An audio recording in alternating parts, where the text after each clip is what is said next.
Done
क्या okay loudly explain कर हाँ बेटा चलो બુકનું નામ ધ બેસ્ટ પેન્ટ છે.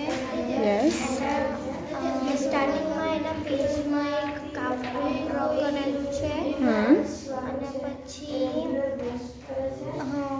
આના ટોટલ ચેપ્ટર્સ 9 છે અને 52 પેજીસ છે. યસ વેરી ગુડ પછી એમાં ચેપ્ટર નંબર 1માં એક સેમી સર્કલ કાર્ટૂનમાં એક છોકરી છે અને એનું પેટ હોય છે.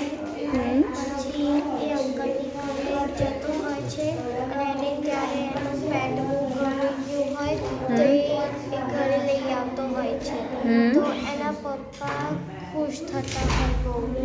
પછી 28 પેજમાં બિહાઇન્ડ ધ ટીવી એવું નીચે લખેલું છે.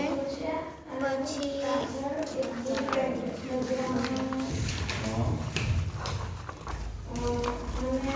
37 પેજમાં હેલ્પ શાઉટેડ ડેડ એ લખેલું હોય છે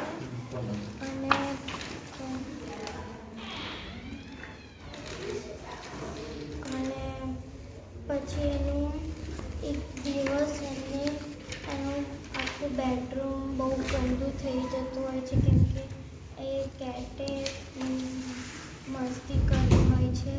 પછી યસ વેરી ગુડ કેટને પકડવા જાય છે એની મમ્મી અને એ છોકરાનું નાનું ભાઈ પણ હોય છે એ બે ભાગતા હોય છે. પછી એના ડેડ સોફામાં ઉપર ઊંઘ્યા હોય અને નીચે છોકરો કશું શોધતું હોય છે તો ખાલી છે. પછી એનું આખું રૂમ ગંદુ થઈ જતું હોય કેમ કે કેટે છે ને બધું સ્ટડી કરી દીધું હતું.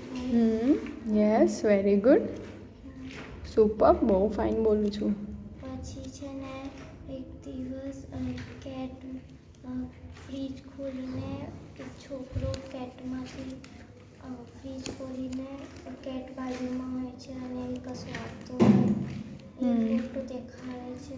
પછી એક છોકરો એનો નાનો ભાઈને ખેંચતો હોય એનો ફોટો બતાડે છે. યસ વેરી ગુડ પછી એના પપ્પા લંચમાં ખાતા હોય અને બેબી જોડે બેસતા હોય એ બતાડે છે. યસ વેરી ગુડ બેટા